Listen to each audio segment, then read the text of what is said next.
یہ ہے وہ آیت جس کا سہارا لے کر میں اپنا موضوع آپ کے سامنے رکھوں گا۔ اس آیت کے اندر 4 باتیں بیان فرمائی گئی ہیں، ذہن میں رکھیے گا۔ ایک چیز ہے آدمی کا حنیف ہونا، ہر طرف سے ہٹ کٹ کر دین اسلام پر جم جانا۔ دوسری چیز ہے فطرت پر چلتے رہنا، فطرت اللہ التی فطر الناس علیہا۔ تیسری چیز ہے کہ اللہ نے جس کو جس ساخت پر رکھا ہے یہ سارا نظام اسی طرح سے چلے گا، اسی ساخت پر رہے گا، کوئی تبدیلی نہیں ہو سکتی۔ اور آخری چیز ہے کہ یہی دین سیدھا اور سچا ہے۔ کہیں تقریر کرتے ہوئے اصل میں بہت دقت یہ ہوتی ہے ہم لوگوں کو کہ ہم لوگ مدرسے کے رہنے والے، مدرسے کی فضا میں پلنے بڑھنے والے لوگ، ہماری زبان بہت حد تک کتابوں سے ملتی جلتی ہے۔ اس لیے میں بہت کوشش کر رہا ہوں کہ میں آپ کو سہولت کے ساتھ سمجھا سکوں۔ بات سمجھانی ہے، کوئی خطابت نہیں کرنی مجھے، اس لیے میں کوشش کر رہا ہوں کہ آپ کو سمجھا سکوں۔ 4 چیزیں ہیں۔ پہلی چیز ہے ہر طرف سے ہٹ کٹ کر یکسو ہو کر آپ کی نظر صرف ایک رب کی طرف ہو اور کسی کی طرف نہ ہو۔ سارا بگاڑ جو آیا کرتا ہے عموماً اسی راستے سے آتا ہے، بگاڑ جو آتا ہے وہ اسی راستے سے آتا ہے۔ اسی لیے اللہ تعالیٰ نے بار بار آپ کو اس کی دعوت دی ہے۔ وَمَا أُمِرُوا إِلَّا لِيَعْبُدُوا اللَّهَ مُخْلِصِينَ لَهُ الدِّينَ حُنَفَاءَ۔ آپ ہر طرف سے اپنی نظر ہٹا لیں، آپ کی نگاہ صرف اور صرف آپ کے رب کے اوپر ہو، ہر کسی سے ہٹ کٹ جائیں۔ چنانچہ ہوتا کیا ہے کہ اب ہم جب بھی کوئی عمل کرنے لگتے ہیں تو اس میں بات یہاں آتی ہے کہ میں یہ کروں گا تو معاشرہ کیا کہے گا، سماج کیا کہے گا، پڑوسی محلے والے کیا کہیں گے۔ آپ کو یہ کہا گیا ہے کہ دین کے معاملے میں آپ کو کسی کو نہیں دیکھنا ہے، باطل معبود ہو، سماج ہو، معاشرہ ہو، کوئی بھی ہو، آپ حنیفی بن کے زندگی گزاریں گے، ہر کسی سے ہٹ کٹ کر صرف دین پر جم جائیے، دو رنگی نہ ہو، دو رنگی نہ ہو۔ آپ نے وعدہ کیا کہ میں عبادت کروں گا اللہ کی، اطاعت کروں گا اللہ کی، فرما بردار رہوں گا اللہ کا۔ مسلمان ہونے کا مطلب ہی یہی ہے، ایمان کا مطلب ہی یہی ہے کہ آپ کا سر جھکا ہوا ہوگا، سر تسلیم خم ہوگا اللہ کے سامنے۔ اقبال نے کہا اور بہت خوب کہا، اقبال نے کہا پانی پانی کر گئی مجھ کو قلندر کی یہ بات، پانی پانی کر گئی مجھ کو قلندر کی یہ بات، جھکا جب تو غیر کے آگے تو نہ من تیرا نہ تن، خودی میں ڈوب کر پا جا سراغ زندگی، تم میرا نہ بنتا نہ بن اپنا تو بن۔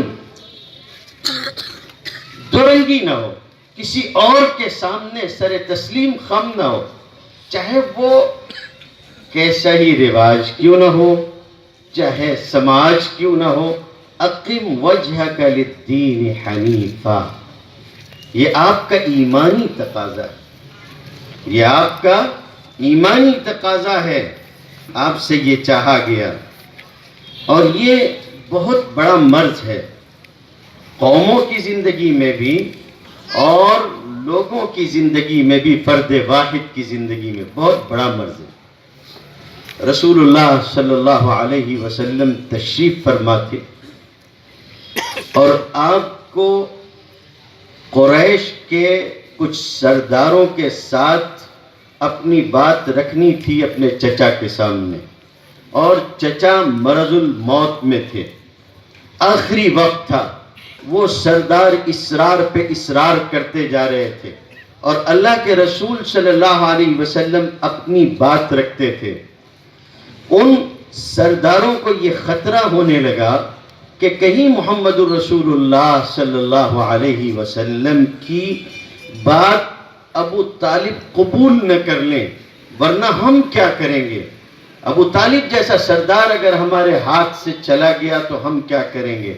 تو بار بار جس چیز کا احساس دلاتے تھے وہ چیز یہی تھی، اترغب عن ملت عبد المطلب، کیا آپ عبد المطلب کے طریقے کو چھوڑ دیں گے؟ اپنے باپ کے طریقے کو چھوڑ دیں گے؟ سرداران قریش کا سب سے بڑا اس کا طریقہ آپ چھوڑ دیں گے؟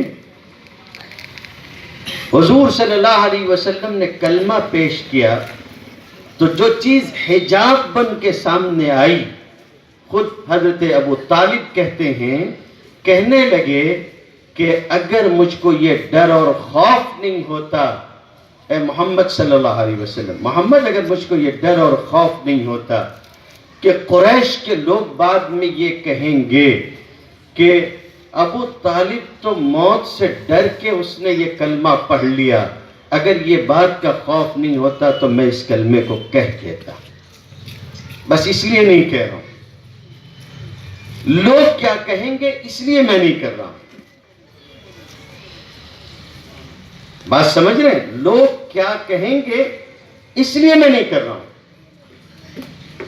یہ بہت بڑی چیز ہے، بہت بڑا حجاب ہے، ایک ایسا پردہ جو ہمارے اور شریعت کے درمیان میں آڑ بن جاتا ہے، جس کی وجہ سے ہم عمل کرنے سے رک جاتے ہیں۔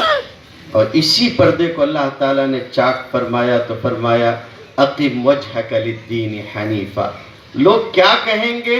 اجعل الالہۃ الہا واحدا ان ھذا لشیء عجاب، اس کو جو بولنا ہے وہ بولتا رہے، چاہے جتنا اس کو نکیر کرنی ہو کرتا رہے، آپ یہ کام کریں۔ دوسری بات جو ہوتی ہے وہ یہ ہے کہ اسی میں آدمی کو اپنے خاندان کی غیرت آتی ہے، اسی میں آتی ہے۔ اسی لیے جب لوگوں کو سمجھایا جاتا ہے کہ بھئی جو آپ کر رہے ہیں وہ غلط ہے، تو پیچھے سے جواب چلا آ رہا ہے، وہ کیا کہتے ہیں؟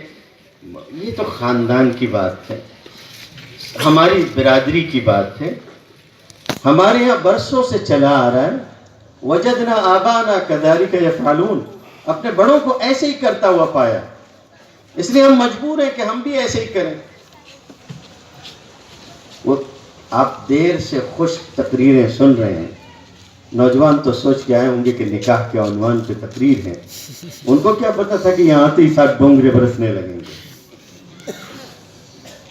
تو اب تو مسئلہ یہ ہے، تو آپ دیر سے سن رہے ہیں تو میں ذرا ایک لطیفہ آپ کو سنا دوں۔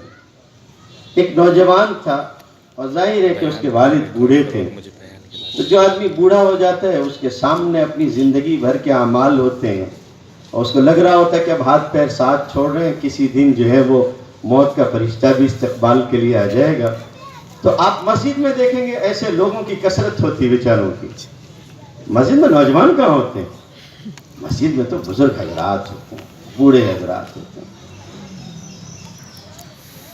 تو باپ فجر کی نماز میں جلدی چلا جاتا تھا، اور بیٹا بالکل اس طرح سے نکل کے آتا تھا کہ نماز کا وقت قریب آ جائے۔ ایک روز دروازے پہ دستک ہوئی تو بیٹا گھبرایا وہ باہر نکلا کہ بھئی کیا بات ہے؟ لوگ زور زور سے دروازہ پیٹ رہے تھے، کہنے لگے وہ تمہارے والد صاحب مسجد جا رہے تھے، راستے میں جو نالا پڑتا ہے وہ دیکھ نہیں سکے ہوں گے یا کمزوری ہے، اس نالے میں گر گئے، چلو جلدی سے نکال لو۔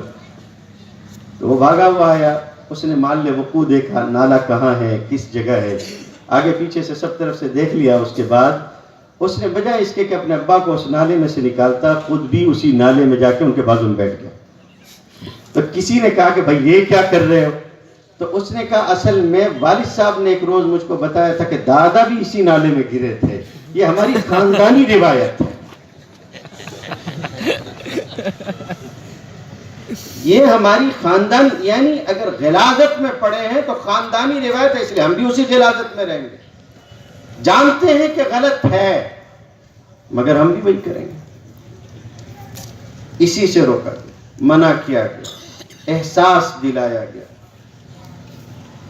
اگلی چیز ہے فطرت. میں جلدی جلدی اپنی بات مکمل کروں کیونکہ مجھے اور بھی کچھ کہنا ہے. اگلی چیز ہے فطرت. آپ کے اندر کچھ چیز ہوتی ہے جو آپ کو بتا رہی ہوتی ہے یہ صحیح ہے یہ غلط ہے. یہ آپ کے فطری تقاضے ہوتے ہیں، اور یہ چیز صحیح اور غلط کو سمجھنے والی اور صحیح اور غلط کو سمجھ کے اس کے موافق چلنے والی، یہ جو چیز اللہ نے آپ کو دی ہے یہی فطرت ہے. اگرچہ کہ اس کی اور بہت ساری تفصیل علماء سے معذرت کے ساتھ میں عوام کو ایک بات سمجھانا چاہتا ہوں. ایک فطرت ہے، اور یہ فطرت آپ کو کب دی گئی ہے؟ دین دینے سے پہلے ہر انسان کو یہ فطرت دی گئی. بات سمجھ رہے ہیں آپ؟ وَنَفْسٍ وَمَا سَوَّاهَا فَأَلْهَمَهَا فُجُورَهَا وَتَقْوَاهَا. ہر نفس کو اللہ تعالیٰ نے اس کی نیکی، اس کا خیر، اس کی بھلائی، اس کا نفع اور اس کو پہنچنے والا شر، اس کی برائی، ساری چیزیں اللہ نے بتا دی. اس کی پرہیزگاری بھی بتا دی، اس کا فسق و فجور بھی اس کو بتا دیا. یہ انسان کو پہلے بتا دیا گیا. اب اس کے بعد آگے دین اس کے پاس آیا. آپ کبھی فطرت کے زاویے سے سوچئے گا، کبھی بیٹھ کے سوچئے گا. آپ لڑکے والے ہیں، آپ جس وقت لے رہے ہو اس وقت آپ فطری طور پر نہیں سوچتے. جب آپ لڑکی والے ہوتے ہو تب آپ کے دماغ میں سوچ آنے لگتی. کیوں ایسا؟ بات سمجھیے گا. ہوتا کیا ہے، آپ اس کو ذرا سمجھنے کی کوشش کریں تو میں آپ کو سمجھاتا ہوں. بات سمجھو. اللہ تعالیٰ توفیق عطا فرمائے سمجھانے کی. نوجوان آج کل موبائل خریدتے ہیں، تو جب موبائل خریدتے ہیں تو موبائل ایسے ہوتے ہیں، اینڈرائڈ موبائل جو ہوتے ہیں، کچھ ایپس اس پہ ضروری ہوتے ہیں، لازمی ہوتے ہیں. فون کے ساتھ کمپنی دیتی ہے، اس کے بغیر کام کیسے چلے گا؟ کالنگ کے لیے، میسیجز کے لیے. تو اس طرح کے کچھ ایپس ساتھ میں آتے ہیں. یہ فون اس کے بغیر بیکار ہے. اللہ نے اسی طرح انسان کو پیدا کیا تو اس کے اندر کچھ ایپس رکھ دیے. یہ اس کے ساتھ آتے ہیں، وہ لے کے اپنے ساتھ آتا ہے. لیکن ہوتا کیا ہے کہ کچھ چیزیں ایسی بھی رکھی ہیں اس نے اس دنیا میں جو اس پورے سسٹم کو ہیک کر سکتی ہیں. اس پورے سسٹم میں وائرس بھیج سکتی ہیں، وائرس کے ذریعے توڑ پھوڑ مچا سکتی ہیں. وہ کون سی چیزیں ہیں جو ایسا کر سکتی ہیں؟ وہ کون سے ہیکر ہیں جو ہمارے اس سسٹم کو ہیک کرتے ہیں، اس فطری نظام سے ہم کو ہٹا سکتے ہیں؟ پہلی چیز ہے ہمارا نفس، جو ہم کو اس فطری نظام سے ہٹانے کی پوری کوشش کرتا ہے. چنانچہ حضرت یوسف علیہ السلام نے کہا وَمَا أُبَرِّئُ نَفْسِي إِنَّ النَّفْسَ لَأَمَّارَةٌ بِالسُّوءِ إِلَّا مَا رَحِمَ رَبِّي. نفس جو ہوتا ہے وہ انسان کو برائیوں کی طرف لے جانا چاہتا ہے. کبھی برائیوں کی ایک فہرست بنا کے بیٹھیے گا. میں تنہا نکاح کی بات نہیں کرتا، آپ اس میں دیکھیے کہ آپ نے اپنے نفس کے تقاضے کی وجہ سے کون کون سی غلطیاں کی. کہاں آپ خدا کی دی ہوئی اس فطری، خدا کے دیے ہوئے اس فطری نظام سے ہٹ گئے، اور کہاں آپ نے نفس کی بات مانی. دوسرے خطرے کی چیز ہوتی ہے، دوسرا ہیکر ہوتا ہے، اور وہ ہے شیاطین. مسلم شریف کی روایت ہے، نبی کریم صلی اللہ علیہ وسلم فرماتے کہ اللہ رب العزت نے ارشاد فرمایا کہ ہم نے انسانوں کو، اپنے بندوں کو حنیف بنا کے پیدا کیا تھا، ہر طرف سے ہٹ کٹ کر ہمارے نام پہ جینے والا. شیاطین نے ان کو دھوکے میں ڈال دیا، اور وہ ان سے یہ چاہتے ہیں کہ شرک کروا لیں، ایسا شرک جس کی میں نے کوئی دلیل نہیں بھیجی. تیسرے ہوتے ہیں سماج کے لوگ اور خاندان کے لوگ، خاص طور سے خاندان، پھر سماج، اور خاندان میں بھی سب سے زیادہ قریب ہونے والے لوگ ہمارے ماں باپ. ہمارے ماں باپ. میں اپنا موضوع کبھی نہیں چھوڑتا، یہ میرا موضوع ہے، میں اپنے موضوع سے نہیں ہٹا. آپ بات سمجھتے رہیں. حضور صلی اللہ علیہ وسلم نے فرمایا کل مولود یولد علی الفطرۃ، یا یہ فرمایا کہ ما من مولود یولد الا علی الفطرۃ، کوئی بھی بچہ پیدا نہیں ہوتا مگر یہ کہ فطرت پر ہوتا ہے، ہوتا فطرت پر ہے. ماں باپ ہوتے ہیں جو اس کو بدل دیتے ہیں، بدل دیتے ہیں.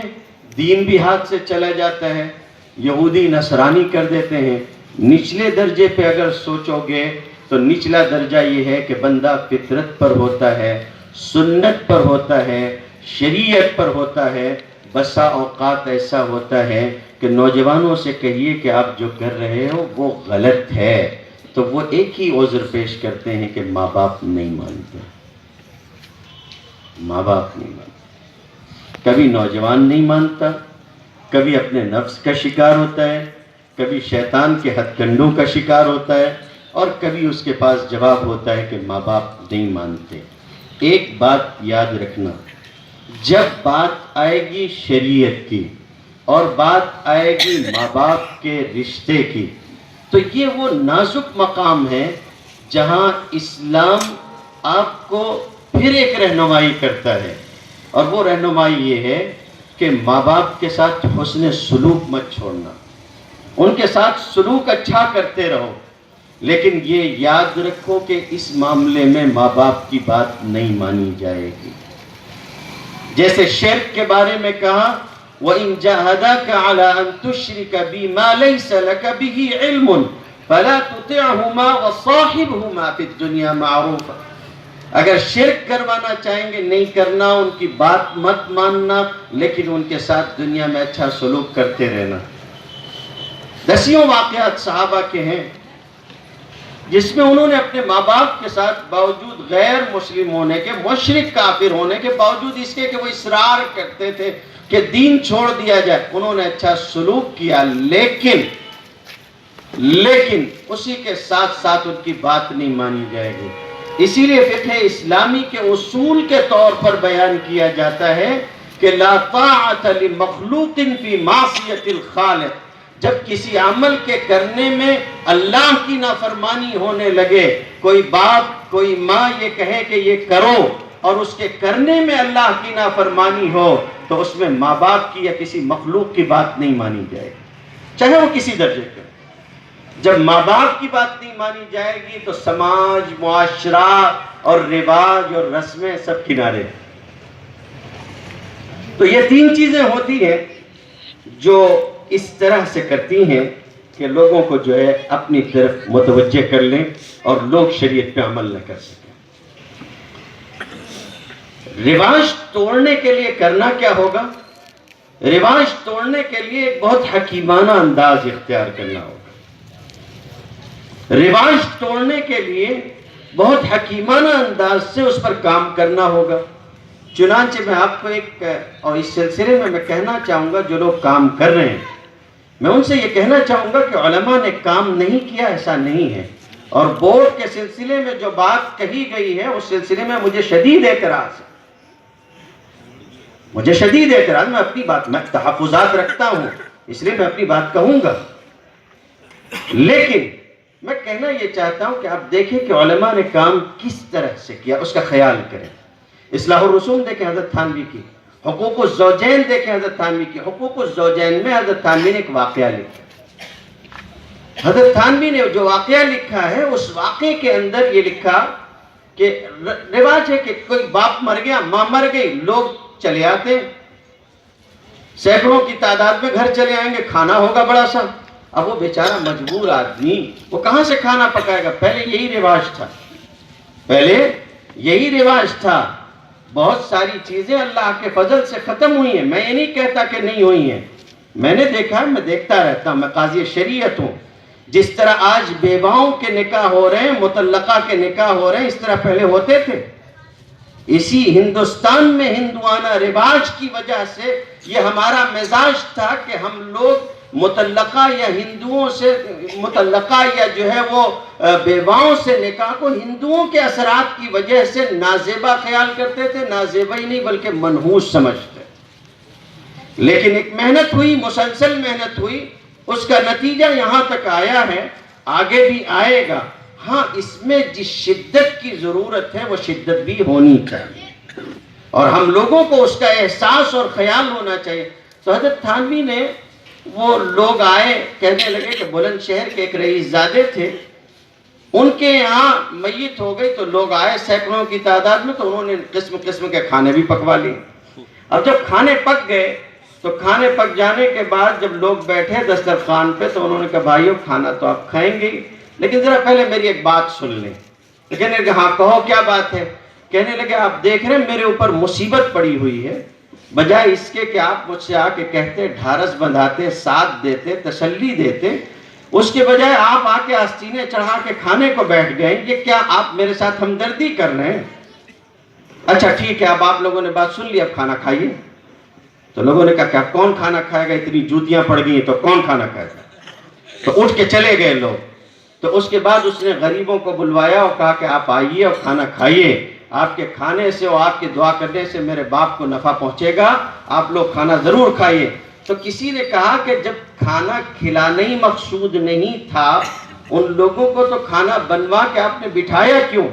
تو وہ حکیمانہ جواب اس رئیس زادے کا یہ تھا، اس نے کہا کہ کھانے میں نے اس لیے بنوائے تھے تاکہ کل کو کوئی یہ نہ کہے کہ پیسے بچانے تھے اس لیے یہ حیلہ اختیار کیا۔ کھانے میں نے بنوا دیے، لیکن میں یہ چاہتا تھا کہ یہ رسم ختم ہو، اس لیے میں نے یہ بات کہی ہے۔ پھر حضرت نے لکھا کہ 4 لوگ سر جوڑ کے بیٹھے کنارے، اور انہوں نے کہا ہاں واقعی یہ رسم بڑی بد تہذیبی کی، اس کو ختم کرنا چاہیے، اور عمل خود سے کریں، شروعات خود اپنی ذات سے۔ میں آج آپ کے سامنے کہہ رہا ہوں، اور یہاں اس شہر میں بھی میرے رشتہ دار موجود ہیں، اس شہر میں میرے رشتہ دار سسرالی سگے رشتہ دار موجود ہیں، آپ ان سے پوچھ سکتے ہو۔ جب میرا نکاح ہوا تو ہمارے خسر نے ہم سے کہا کہ آپ آئیں اور کھانا کھا لیں۔ ظاہر سی بات ہے، لڑکی والوں کے یہاں کھانا کھانے جاتے ہیں اور اس کا نام رکھا ہے بھات کھانے جا رہے ہیں۔ بھئی ظاہر سی بات ہے کہ یہ ویسے بھی یہ لفظ آپ کے یہاں کا نہیں ہے، یہ ہندوانہ لفظ ہے، بھات کھانے جا رہے ہیں، چلیے صاحب۔ تو انہوں نے مجھ سے کہا کہ آپ آئیے، 1 مرتبہ 2 مرتبہ 3 مرتبہ، بار بار وہ اصرار کرتے رہے اور میں انکار کرتا رہا کہ میں نہیں آؤں گا۔ نہ شادی کے بعد سلام کرنے کے نوجوانوں سے کہتا ہوں بات ہے تو صحیح، لیکن ذرا کڑوی گولی ہے، آپ کا نقصان ہو جائے گا، مسافے نہیں ہوں گے، مال کہاں سے آئے گا۔ لیکن میں سلام کرنے بھی نہیں گیا تھا۔ مجھے ایک رسم ہوتی ہے، عورتوں میں جا کے لے جا کے دولہے کو بٹھا دیتے ہیں، وہ دادی بھی آ رہی ہیں، دادی ساس بھی، نانی ساس بھی، خالہ ساس بھی، اور فلاں بھی اور فلاں بھی، اور پھر سارے رشتہ دار۔ تو کہنا یہ ہے کہ نہیں گیا۔ تو انہوں نے آخر میں مجھ سے پوچھا کہ آپ کیوں اس طرح سے کر رہے ہیں؟ تو میں نے کہا کہ اس کی وجہ یہ ہے کہ میں در حقیقت اگر آج آ کے کھا لوں گا تو کل میں اس کے بارے میں بول نہیں سکوں گا، میں نہیں کہہ سکوں گا، اس لیے میں نہیں کہنا چاہتا۔ تو وہاں سے شروع کریں۔ اگلی چیز جو ہے وہ یہ ہے کہ اللہ نے فرمایا لا تبدیل لخلق اللہ، آپ بدل نہیں سکتے ہو، ساخت جو ہم نے بنا دی ہے وہ بنا دی ہے، اس ساخت کے خلاف جو جائے گا وہ گمراہ ہو کے رہے گا، یہ ساخت نہیں بدلے گی۔ اس میں علماء نے لکھا ہے کہ ذمہ داریاں بھی آتی ہیں، اس میں علماء نے لکھا ہے کہ انسان کا جسم بھی آتا ہے، اس میں علماء نے یہ لکھا ہے کہ جو نظام ہے وہ نظام بھی زیر بحث آتا ہے۔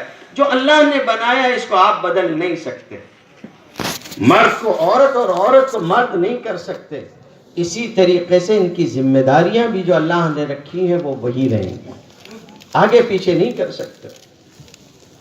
آج یہ عالم ہے کہ نوجوان شادی کرتے ہیں تو وہ اپنی شادی کا خرچ سامنے والوں سے لیتے ہیں، یہ کون سی چیز ہو گئی؟ ہم لوگ مدینہ طیبہ میں تھے تو ایک روز صبح میں ایک ٹیکسی میں بیٹھے، وہ لڑکا ثانویہ میں پڑھتا تھا، وہ ٹیکسی چلاتا تھا۔ تو ہم نے اس سے پوچھا کہ بھئی تیری شادی کب ہونے والی؟ نوجوان تھا۔ تو اس نے کہا کہ ابھی شادی کہاں، وہ جیسے ہمارے یہاں اردو میں بولتے ہیں نا ابھی دلی دور ہے، ویسی بات اس نے عربی میں کہی کہ ابھی شادی کہاں. اچھا پھر کیا ہوگا؟ تو اس نے بتایا کہ ابھی تو مجھ کو مہر کے 15,000 ریال کم سے کم جمع کرنے، پھر مجھے ایک گھر خریدنا ہے، پھر اس میں سارا ساز و سامان جمع کرنا ہے، تب جا کے کہیں کوئی لڑکی مجھ سے نکاح کرنے کے لیے راضی ہوگی. کتنے مقدمات ایسے ہوتے ہیں جو ہمارے یہاں آتے ہیں اور اس کے بعد ہم ان سے پوچھتے ہیں کہ یہ جو مقدمہ آپ نے پیش کیا ہے، تو اس میں مقدمے میں جو مدعیہ ہوتی ان سے پوچھتے ہیں نکاح کس سے ہوا تھا، مہر کتنی تھی، مہر ملی یا نہیں ملی، تو اکثر 2 جواب آتے ہیں. ایک جواب تو یہ ہوتا ہے کہ نہیں ملی، اور دوسرا جواب یہ ہوتا ہے ملی تھی مگر واپس لے لیا. اکثر ہوتا ہے. حالانکہ حدیث شریف میں آتا ہے کہ جو عہد سب سے زیادہ پورا کیے جانے کے لائق ہے یہ وہی عہد ہے جس کے ذریعے سے تم اپنی بیویوں کی شرمگاہ کو حلال کرتے ہو، یعنی مہر ادا کرنا. خیر، اب جلدی سے میں اپنی بات پوری کر لوں کیونکہ مجھے 40 منٹ دیا گیا تھا. یہی وہ چیز ہے جس کو توڑنے کی پوری کوشش شیطان کرے گا. وَلَآمُرَنَّهُمْ فَلَيُغَيِّرُنَّ خَلْقَ اللَّهِ. شیطان نے کہا میں لوگوں کو اس بہکاوے میں ڈالوں گا کہ وہ اللہ کی بنائی ہوئی ساخت کو بدلنے کی کوشش کریں گے. اور آخری چیز ہے ذَلِكَ الدِّينُ الْقَيِّمُ. الدین القیم، یہ بہت اہم مسئلہ ہے. آج جو بھی چیزیں آپ کے سامنے دین کے نام پہ پیش کی جاتی ہیں، معاف کیجئے بہت ساری چیزوں کو آپ آنکھ بند کر کے قبول کر لیتے ہیں حالانکہ وہ دین ہوتی نہیں. یہ بڑا فتنہ ہے، یہ بہت بڑا فتنہ ہے. وہ دین ہوتی نہیں، آپ اس کو دین سمجھ رہے ہیں، وہ دین نہیں ہے. کبھی اپنی زندگی کے ایک ایک گوشے کو سوچئے گا، ایک دائرہ بنائیے، یہ دین ہے. اپنی ساری چیزوں کو اس دائرے پہ رکھ کے دیکھیے گا کہ یہ اس دین کے دائرے میں ہے یا اس سے خارج ہے. دیگر ادیان اور مذاہب کی بات تو جانے دیجئے. جو ادیان اور مذاہب آپ کے سامنے پیش کیے جاتے ہیں یہ دین نہیں ہے، یہ دین کے نام پہ جھوٹ ہے. جو وہ پیش کرتے ہیں وہ روایت تو چھوڑیے، عقل میں بھی آنے کی چیز نہیں ہے، درایت میں بھی نہیں بیٹھتی. نکاح کا مسئلہ آپ کے سامنے ہے. نکاح کے مسئلے میں آپ کو میں ایک چیز بتاتا ہوں. کیا آپ یہ مان سکتے ہو کہ نکاح جو ہے اسلام میں نکاح کا جو تصور دیا گیا جو عنوان ہے، کیا آپ یہ سمجھتے ہو کہ آپ کے ماں باپ نے نکاح کیا، آپ ان کے ذریعے سے اس دنیا میں آئے، کیا آپ اپنے آپ کو گناہ کی پیداوار مان سکتے ہو؟ لیکن دیگر ادیان کا یہ تصور ہے، وہ نکاح کو گناہ سمجھتے ہیں یا کم سے کم آخری درجے میں دوسرے درجے کی چیز سمجھتے ہیں. پہلا درجہ ان کے یہاں یہ ہے کہ میاں بیوی کے سارے تعلقات نہ ہوں، کچھ نہ ہو، آدمی کہیں تنہا جا کے اکیلے زندگی گزارے. اسلام یہ نہیں کہتا. اسلام کا یہ تصور نہیں، اسلام کا تصور الگ ہے. اسلام نکاح کو ایک الگ رنگ میں پیش کرتا ہے. حضور صلی اللہ علیہ وسلم سے ملنے کے لیے 3 لوگ آئے تھے، ملاقات نہیں ہوئی.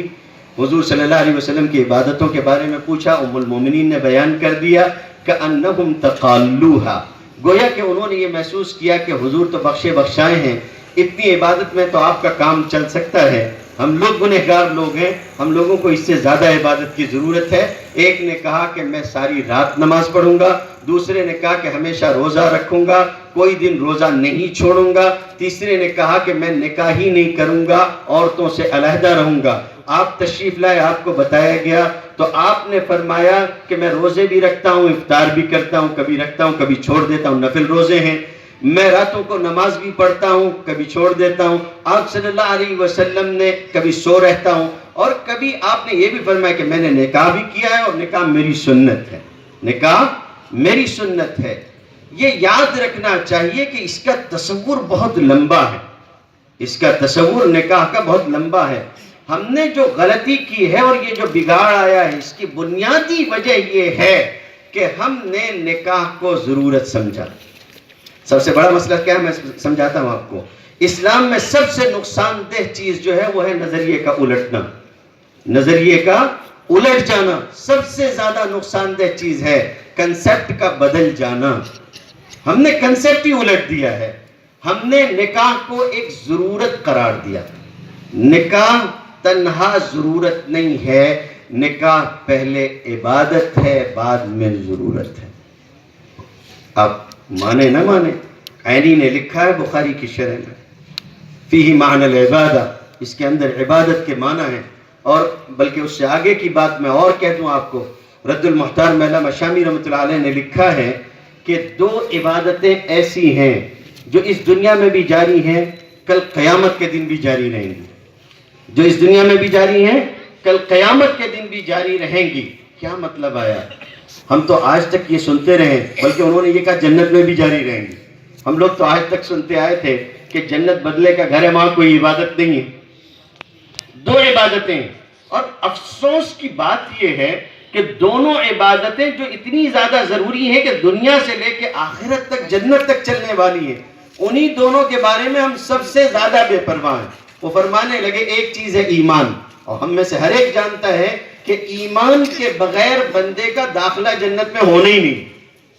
ایمان کنجی ہے، اس کے بغیر کوئی نہیں جا سکے گا. بے ایمان مخلد فی النار، ہمیشہ جہنم میں رہے گا.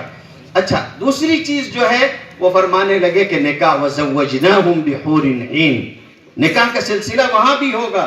تو انہوں نے کہا کہ بھئی نکاح، یہ 2 چیزیں ہم سیکھتے نہیں ہیں. ہمارا سیل فون اگر ہمارے پاس ہو، کسی ایسے آدمی کے ہاتھ میں ہم نہیں دیتے جو چلانا نہیں جانتا ہو. اپنی بائک ایسے آدمی کو نہیں دیتے جو چلانا نہ جانتا ہو. ہم لوگ نکاح ضرور کر لیتے ہیں یا اپنی بیٹیاں ضرور دے دیتے ہیں ایسے آدمی کو جس کو حقوق کا کچھ پتہ ہی نہیں. حضرت تھانوی نے لکھا مسائل کیوں پیدا ہوتے ہیں؟ مسائل اس لیے پیدا ہوتے ہیں کہ آج ہر آدمی اپنا حق لینا چاہتا ہے، دوسرے کا حق دینا نہیں چاہتا. سوال یہ ہے کہ دوسرے کا حق دے گا کون؟ جس کو معلوم ہوگا کہ اس کا یہ حق میرے اوپر آتا ہے، ورنہ آپ حق کہاں سے دیں گے؟ تو یہ ایک عبادت ہے، ہم نے اس کو ضرورت سمجھا. آپ، نماز ایک عبادت ہے، نماز ایک عبادت ہے. کسی مسجد کے امام کے بارے میں ذرا 19-20 بات آپ کو پتہ ہو کہ بھئی ان کے اندر یہ فلاں خامی ہے، خدا نخواستہ آپ 2 قدم 4 قدم آدھا کلومیٹر دور جا کے دوسری مسجد میں نماز پڑھتے ہیں، اس امام کے پیچھے نماز نہیں پڑھتے. کسی مسجد کے بارے میں خدا نخواستہ اگر معلوم ہو جائے کہ اس میں 4 پیسے حرام کے لگیں، آدمی وہاں سجدہ کر کے اپنے سجدے خراب کرنا نہیں چاہتا، اس لیے کہ اس کو تصور ہے کہ میں عبادت کر رہا ہوں. نکاح میں غلطی اس لیے کرتا ہے کہ اس کو یہ تصور نہیں ہوتا کہ میں عبادت کر رہا ہوں، اس کو یہ تصور ہوتا ہے میں ضرورت پوری کر رہا ہوں. اب ضرورت میں تو آپ آزاد ہیں، جیسے چاہیں ویسے کریں. یہ ہے بنیادی چیز. تو اس میں غور کرنا چاہیے کہ یہ جو ہو رہا